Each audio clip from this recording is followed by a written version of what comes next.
134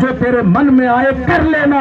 امام حسین نے سجدے میں سر رکھا اور سجدے میں سر رکھ کے حسین کہنے لگے مالک پروردگار میں تیری تقدیر پہ راضی ہوا، میں تیری قضا پہ راضی ہوا، مالک جو تیری مرضی تھی وہی حسین کی مرضی ہے، مگر مالک اب تو اتنا بتا دے کہ تو حسین سے راضی ہے کہ نہیں، تو حسین سے خوش ہے کہ نہیں۔ علامہ اقبال کہتے ہیں جب حسین نے سجدے میں جا کر یہ تسبیح پڑھی، مشیت نے پکارا حسین سجدے تو سب نے کیے ہیں مگر سب کا الگ انداز ہے، اور تو نے وہ سجدہ کیا جس پر خدا کو نہ۔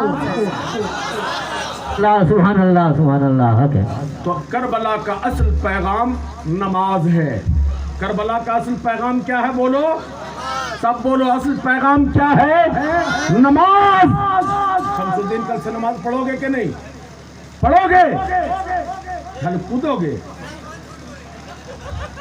فہریڈی کے لوگ اگر آپ امام حسین کے نام پر جلسہ کر رہے ہیں، آپ جلسہ میں آئے ہیں، تو آپ کو یاد رکھنا ہوگا کربلا کا پیغام مردوں کے لیے نماز اور عورتوں کے لیے پردے کا ہے۔ جھوم کے بولو سبحان اللہ۔ جو بے پردہ ہو کر میلوں میں جائے، جو بے پردہ ہو کر بازاروں میں جائے، جو بے پردہ ہو کر سڑکوں میں گھومے، وہ فاطمہ کی کنیز نہیں ہو سکتی ہے، وہ زینب کی سیرت پہ عمل کرنے والی نہیں ہو سکتی ہے۔ اور جو مسلمان مرد ہو کر نماز نہ پڑھے، سجدہ نہ کرے، ایک خدا کی بندگی نہ کرے، وہ حسین کا سچا ماننے والا نہیں ہو سکتا۔ کربلا کی ضرورت ہر زمانے میں تھی، ہر زمانے میں ہے اور ہر زمانے تک رہے گی۔ یہ کربلا ہے، کربلا۔ جم کے بولو سبحان اللہ۔ ذرا کربلا کا پیغام سنو۔ اگر کربلا والوں کی باتوں پر ہم نے عمل کر لیا، ہماری بستیاں لالا زار بن جائے گی، ہر گھر، ہر خاندان، ہر کنبہ چمنزار بن جائے گا۔ آج گھروں کے گھر جل رہے ہیں، آج بستیاں اجڑ رہی ہیں، آج گاؤں میں ویرانہ اور سناٹا چھا گیا ہے۔ آپ نہیں مانو گے، آپ کو یقین نہیں ہے، آپ دیکھو ہر بستی، ہر گاؤں، ہر گھر، ہر فرد آج حسد، بغض، جلن، کینہ، عداوت اور دشمنی کی آگ میں ہر گھر جل رہا ہے۔ آپ مانتے ہیں کہ نہیں؟ بھائی بھائی میں محبت نہیں، دو بھائی ہیں مگر برسوں سے سلام کلام نہیں۔ میں پوچھتا ہوں تم کون حسینی ہو؟ حضرت امام حسن و حسین تین بھائی تھے۔ کتنے بھائی تھے امام حسین کے؟ بولو کتنے بھائی تھے؟ امام حسین تین بھائی تھے۔ بڑے بھائی حسن مجتبی مجلے بھائی حسین پاک، اور چھوٹے بھائی امام محسن جو بچپنے میں انتقال کر گئے تھے۔ دو بھائی امام حسن اور امام حسین، یہ دونوں بھائی زندہ رہے اور پھر دونوں بھائی کو شہادت کے بعد ابدی زندگی ملی۔ جھوم کے بولو سبحان اللہ۔ جو شہید ہوتے ہیں وہ زندہ رہتے ہیں، شہیدوں کا نام لینے والا مردہ دل بھی زندہ ہو جایا کرتا ہے۔ جھوم کے بولیے سبحان اللہ۔ تم لوگ لاٹھی ڈانگ لے کے بیٹھے ہو، کب بولو گے؟ زور سے بولو سبحان اللہ۔ حضرت امام حسن و حسین دو بھائی تھے۔ بڑے بھائی کا نام کیا تھا؟ سب بولیں حسن، امام حسن، یہ بڑے بھائی ہیں۔ چھوٹے امام حسین، دیکھنا اگر تیرے بھائی ہیں تمہارے بھائی کے ساتھ کیسا تعلق ہے یہ تم سوچنا، مگر امام حسن کا امام حسین کے ساتھ کیا تعلق ہے، حسین کا حسن کے ساتھ کیا رشتہ ہے، اسے بھی دھیان سے دیکھ لینا اور کوشش کرنا کہ تمہارا بھی تعلق اپنے بھائی کے ساتھ ویسے ہی ہو جائے۔ حضرت امام حسن بڑے ہیں، حسین چھوٹے ہیں، مگر امام حسین کہتے ہیں کہ میں ہمیشہ طاق میں رہتا کہ موقع مل جائے، کبھی موقع مل جائے تو میں اپنے بڑے بھائی کو ایک مرتبہ سلام پہلے کر لوں، مگر حسین کہتے ہیں کہ بڑے بھیا ہیں، کبھی موقع نہیں دیتے، میں سوچتا رہتا تھا کہ بڑے بھائی آ کر کے سلام کر دیتے، السلام علیکم۔ بولو آج تمہارا بڑا بھائی انتظار کرتا ہے کہ نہیں؟ اگر کسی وجہ سے چھوٹے بھائی کا مزاج خراب ہو، من خراب ہو اور سلام نہیں کیا، تب تو بڑے بھائی پورے گاؤں میں پرچار کرنے لگیں گے، ہارے 10 ٹکا بم بم کیا کما لیا، اب تو سلام بھی نہیں کرتا ہے، یہ گٹی گھر کیا بنوا لیا ہے، دیکھیں سلام بھی نہیں کرتا ہے۔ شکایت کرتے ہیں کہ نہیں؟ بولو کرتے ہیں کہ نہیں؟ تمہارے گاؤں کا جو نیتا جی ہیں یہ انتظار کرتے رہتے ہیں کہ کب لوگ آ کے ہم کو سلام کرے، اگر نیتا جی کو سلام نہیں کیے تب تو عافیت نہیں ہے۔ باپ انتظار کرتا رہتا ہے کہ کب بیٹا ہم کو سلام کرے، پوتا ہم کو سلام کرے۔ اسلام یہ نہیں سکھاتا، اسلام درس دیتا ہے کہ جیسے ہی تم کسی مسلمان کو دیکھو، کلمہ پڑھنے والے کو دیکھو، سلام میں پہل کرو، جو سلام میں پہل کرتا ہے اللہ اس کو زیادہ ثواب عطا کرتا ہے۔ تو امام حسین کہتے ہیں کہ میں ہمیشہ طاق میں رہتا تھا کہ کبھی موقع دے دے تو سلام کروں، مگر کبھی موقع نہیں ملتا۔ مگر ایک مرتبہ ایسا ہوا، حضرت امام حسین کہتے ہیں میں نے بڑے بھائی کو سلام کر دیا، اور جب سلام کیا مجھے بڑی خوشی حاصل ہونے لگی۔ پھر دوسرے مرتبہ جب ملاقات ہوئی تو میں نے دیکھا کہ بھیا نے چہرہ بدل لیا ہے، پھر میں نے سلام کیا 3-4 مرتبہ۔ امام حسین کہتے ہیں میں نے 2-3 دن سے دیکھا کہ جب بڑے بھائی سے ملاقات ہوتی ہے تب تو یا تو چہرہ بدل لیتے ہیں، رخ پھیر لیتے ہیں یا سر جھکا لیتے ہیں۔ حضرت امام حسین کو بات سمجھ میں آنے لگی، لگتا ہے کہ بھائی کو مجھ سے کوئی تکلیف ہو گئی ہے، کوئی رنجش ہوئی ہے، کوئی خطا کمی مجھ سے ہو گئی ہے۔ حضرت امام حسین اپنے نانا کے پاس گئے اور جا کر کے نانا سے کہنے لگے نانا حضور، پہلے تو بھائی کبھی سلام کا موقع نہیں دیتے تھے، مگر چند دنوں سے میں دیکھتا ہوں، مجھے محسوس ہو رہا ہے لگتا ہے کہ بھائی کو مجھ سے کوئی تکلیف ہو گئی ہے، مجھ سے کوئی غلطی ہو گئی ہے، کوئی انجانے میں کمی ہو گئی ہے۔ یہی وجہ ہے کہ جب ملاقات ہوتی ہے یا تو بھائی چہرہ پھیر لیتے ہیں یا رخ بدل لیتے ہیں، وہ سلام نہیں کرتے۔ حضرت امام حسین نے جب نانا سے یہ شکایت کی، مصطفیٰ نے سنا، مسکرانا شروع کر دیا اور ہنستے ہوئے فرمایا کہ میرا بیٹا حسن کہاں ہے؟ بلائے گئے، حضرت امام حسن آئے، نبی نے فرمایا حسن، حسین کو شکایت ہے، کیا حسین سے کوئی کمی ہو گئی ہے، کوئی گستاخی غلطی ہو گئی ہے؟ پہلے تو سلام کا موقع نہیں دیتا تھا، مگر چند دنوں سے یا تو چہرہ بدل لیتا ہے، رخ موڑ لیتا ہے یا سر جھکا لیتا ہے، کیا سبب ہے؟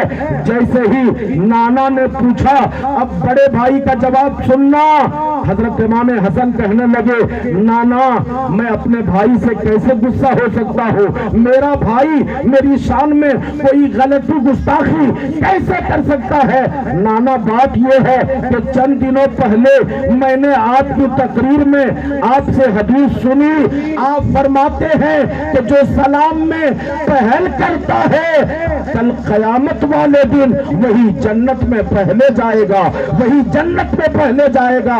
جب سے میں نے یہ حدیث سنی ہے میں نے فیصلہ کر لیا ہے کہ میں کبھی سلام میں پہل نہیں کروں گا، میرا بھائی ہی مجھے سلام میں پہل کرے تاکہ قیامت والے دن میرا بھائی مجھ سے پہلے جنت میں چلا جائے۔ جھوم کے بولو سبحان اللہ، سبحان اللہ، سبحان اللہ۔ اب مجھے بتاؤ اس کردار کی ضرورت ہے کہ نہیں؟ ہے کہ نہیں؟ ہر گھر کو، ہر بھائی کو، ہر خاندان کو، ہر بستی کو اس کردار کی ضرورت ہے۔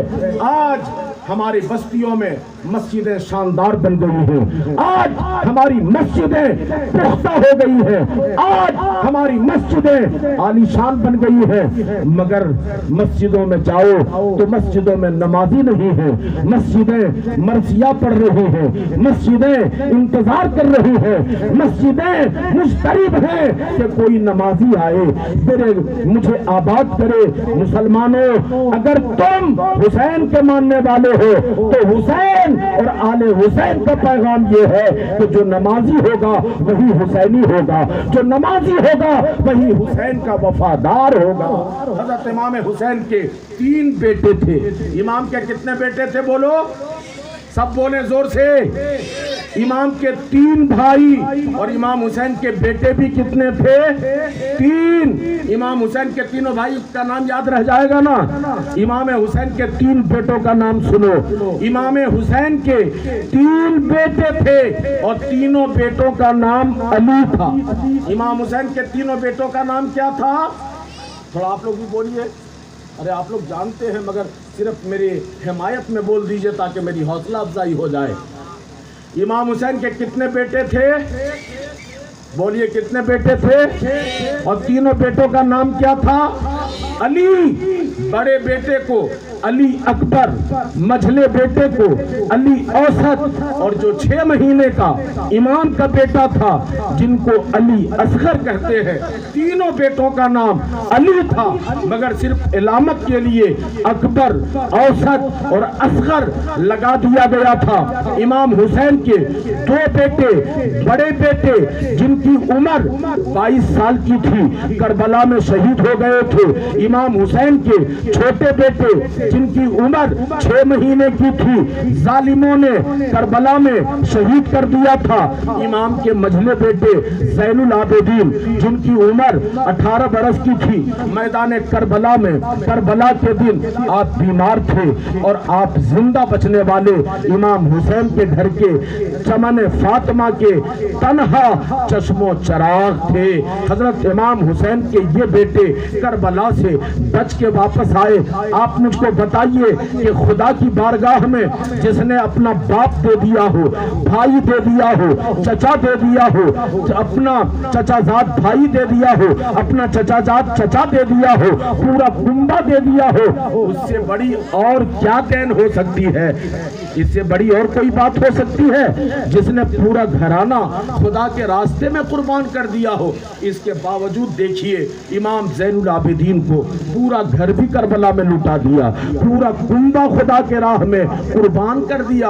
اور جب کربلا سے واپس آئے تو امام زین العابدین کے خلیفہ اور امام زین العابدین کے مرید امام حسن بصری ہے۔ جھوم کے بولو سبحان اللہ، پیار سے بولو۔ اچھا میں کہہ رہا ہوں امام زین العابدین کے مرید اور خلیفہ۔ مرید جانتے ہو کہ نہیں بھائی بولو؟ پیر مرید جانتے ہیں آپ؟ جانتے ہیں کہ نہیں جانتے ہیں؟ کچھ لوگ کہتے ہیں پیری مریدی یہ کھانے کمانے کا دھندا ہے، کچھ لوگ کہتے ہیں پیری مریدی یہ مولویوں کا پیدا کیا ہوا ہے۔ میں کہتا ہوں پیری مریدی ہمیشہ سے ہے اور ہمیشہ رہے گی، یہ اسلام سے الگ نہیں ہے۔ ہاں میں خود ان پیروں کا مخالف ہوں جو پیر نماز نہیں پڑھتے، جو پیر شریعت پہ عمل نہیں کرتے، جو پیر تعویذ کے نام پر، ڈنڈے کے نام پر، جھاڑ پھونک کے نام پر جس نے اپنے مریدوں کو لنگڑا لولہا بنا دیا ہے، میں ان پیروں کا مخالف ہوں، لیکن پیری مریدی کا میں ہرگز مخالف نہیں۔ تو امام زین العابدین کے مرید امام حسن بصری ہے۔ امام حسن بصری کہتے ہیں، دھیان سے سننا کربلا والوں کا پیغام کیا ہے۔ امام حسن بصری کہتے ہیں کہ میں ایک مرتبہ عمرہ کرنے گیا، مکہ شریف گیا، رات کو طواف کرنے کے بعد میں نے تہجد کی نماز پڑھی اور تہجد کی نماز پڑھ کے میں اپنے قیام گاہ میں آ گیا۔ میں سونے کا ارادہ کر رہا تھا، میں نے سنا کسی کے بہت درد میں ڈوبی رونے کی آواز آئی، کراہنے کی اور بہت کرب کے ساتھ پکارنے کی آواز آئی۔ امام حسن بصری کہتے ہیں آواز میں اس قدر درد، سوز و گداز اور اس قدر کرب تھی کہ میں برداشت نہ کر سکا، میں بستر میں چین سے نہیں رہ سکا۔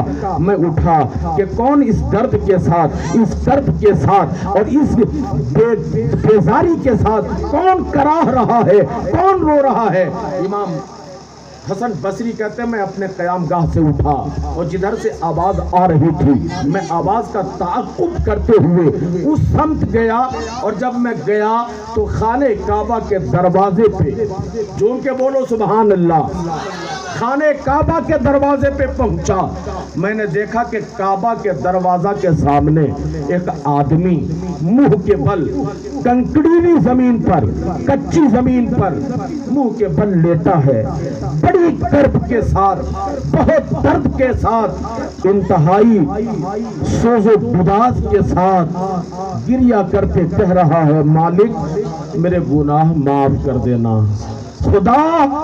خدا بند تعالی میری کوتاہیوں کو بخش دینا۔ حضرت امام حسن بصری کہتے ہیں اس درد کے ساتھ اور اس اضطرابی کیفیت میں یہ رونے والا رو کے کہہ رہا تھا، مجھ سے برداشت نہ ہو سکا، میں نے اسے سہارا دیا، میں نے کہا کیوں گھبراتے ہو، اللہ بڑا مہربان ہے، اگر کسی کا گناہ سمندر کے جھاگ کے برابر ہو اور ایک مرتبہ توبہ کر دے تو اللہ ایک ہی توبہ میں سارا گناہ معاف کر دیتا ہے۔ بولیں گے سبحان اللہ؟ ہاتھ اٹھا کے بولیے سبحان اللہ۔ دیکھیں میرا ٹائم ہو رہا ہے، میں نے دنیا سے جانے کا ٹائم نہیں ہو رہا، تقریر ختم کرنے کا ٹائم ہو رہا ہے، اب بولیے سبحان اللہ۔ کہتے ہیں کہ میں نے اسے کہا کیوں گھبراتے ہو، میں نے اسے بٹھایا اور جب سامنے آ کر میں نے اس کا چہرہ دیکھا تو میرے پاؤں کے نیچے سے زمین گھسک گئی۔ امام حسن بصری کہتے ہیں میں سوچ رہا تھا کوئی گنہگار ہوگا، کوئی خطاکار ہوگا، مگر یہ تو میرے پیر و مرشد امام حسین کے بیٹے امام زین العابدین ہیں۔ کہتے میں نے سر امام کے قدموں پہ رکھا، میں نے کہا سرکار یہ دل کہاں سے لاتے ہو، یہ دل کہاں سے لاتے ہو، پورا گھرانہ خدا کے راہ میں قربان بھی کر لیتے ہو، اس کے باوجود رب سے معافیاں ہی مانگتے رہتے ہو، یہ دل کہاں سے لے کے آتے ہو؟ سبحان اللہ۔ مجھے بتاؤ یہ امام ہیں، ان کی عبادت اور خدا سے خوف کا یہ عالم ہے، اور تم کبھی نماز نہیں پڑھے، مسجد نہیں گئے، صرف جلسہ والے دن ٹوپی لگا لیے اور پورا جلسہ گاہ میں ناچ رہے ہو۔ خدا را حضرت امام حسین کے پیغام کو سمجھو۔ آخری بات، امام زین العابدین اور امام حسین کے گھرانے اور کنبہ کی ضرورت ہر زمانے میں رہی ہے، رہے گی۔ امام حسین کے یہ بیٹے زین العابدین کربلا سے زندہ واپس آئے 6 برس کے بعد۔ کتنے برس کے بعد بولو؟ سب بولے کتنے دن کے بعد؟ 6 سال کے بعد۔ وقت بدل گیا۔ جس یزید نے اور جس ابن زیاد نے آل حسین پر ظلم و جفا کے تیر چلائے تھے وہ یزید ختم ہو گیا، اس کا تخت ختم ہو گیا، نام و نشان مٹ گیا، تشخص ختم ہو گیا، اس کی پہچان ختم ہو گئی، اس کی آئیڈنٹی، اس کی علامت سب نیست و نابود ہو گئی، کچھ بھی نہیں بچا۔ 6 سال میں ہی سب کچھ بدل گیا۔ جس جگہ پر عبید اللہ ابن زیاد بیٹھتا تھا وہاں پر مختار ثقفی کا غلبہ ہوا۔ مختار ثقفی نے اپنی خود مختاری کا اعلان کر دیا، اور اعلان کرنے کے بعد مختار ثقفی نے کربلا کے 6 سال کے بعد مختار ثقفی نے اعلان کیا کہ ہر وہ آدمی جو کربلا گئے تھے، امام حسین کے مقابلے میں گئے تھے، ان سب کو چن چن کر پکڑ پکڑ کے میرے سامنے لاؤ، میں کسی کو زندہ نہیں دیکھنا چاہتا۔ مختار ثقفی کا ایک دستہ فوج کا 1000 سپاہی لے کر ابن زیاد سے مقابلہ کے لیے گرفتار کرنے پہنچا۔ نہر فرات کے کنارے سخت لڑائی ہوئی، جنگ ہوئی، اور جب سخت معرکہ گرم ہوا عبید اللہ ابن زیاد نے دیکھا کہ اب ہماری جان بچنی مشکل ہے، اب ہم ہارنے والے ہیں، شکست ہار اب ہمارے فوج کی تقدیر بن گئی ہے۔ عبید اللہ ابن زیاد میدان سے ہی گھوڑے پہ تھا، وہیں سے جان بچا کے بھاگا، اور جب بھاگا پورا دن گھوڑا دوڑاتا رہا، دوسرا دن پورا بھاگتا رہا جان بچانے کے لیے، اور عراق سے لگاتار 1.5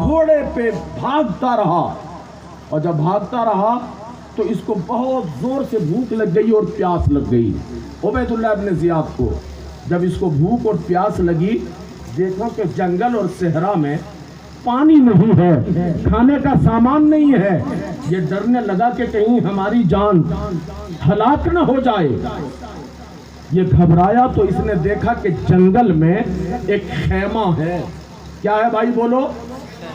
ایک خیمہ لگا ہوا ہے۔ عبید اللہ ابن زیاد اپنے گھوڑے کو لے کر اس خیمہ کے قریب گیا، اور خیمہ کے قریب گھوڑے سے اتر کر خیمہ کا پردہ سرکایا، اور جب پردہ سرکایا، چند منٹ میری بات سن لیں، پردہ سرکایا، پردہ جب سرکایا تو دیکھا اندر امام حسین کے بیٹے امام زین العابدین قرآن شریف پڑھ رہے ہیں۔ سبحان اللہ، قرآن کی تلاوت کر رہے ہیں۔ عبید اللہ بن زیاد کو شرم آ گئی، اس منہ سے پانی مانگو؟ اس کے گھر کے ایک بچہ کو ہم نے بھوکا پیاسا رکھ کر کربلا میں شہید کروا دیا۔ اس نے پردہ چھوڑ دیا۔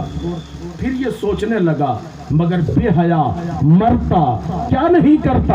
اب اس کے پاس کوئی صورت بھی نہیں تھی۔ اس نے دوبارہ سے ہمت جٹائی اور پھر آگے بڑھ کے پردہ سرکایا، اور پردہ سرکا کے کہنے لگا، حضور السلام علیکم۔ امام حسین کے بیٹے زین العابدین قرآن پڑھ رہے تھے، امام حسین کے بیٹے نے قرآن بند کر دیا، سلام کا جواب دیا۔ ابن زیاد نے کہا، حضور میری جان نکلنے والی ہے، مجھے بڑی بھوک لگی ہے، سخت پیاسا ہوں، اگر پانی ہے تو عنایت کیجئے۔ امام زین العابدین نے سر اوپر اٹھا کے دیکھا، مشکیزہ سے پانی نکالا، ایک کٹورا میں بھر کے اور ابن زیاد کو دیا۔ ابن زیاد نے ایک کٹورا پانی پیا۔ اس نے کہا، حضور پیاس نہیں بجھی ہے، اگر اور پانی ہے تو دیجئے۔ زین العابدین نے دوسرا کٹورا بھر کے دیا۔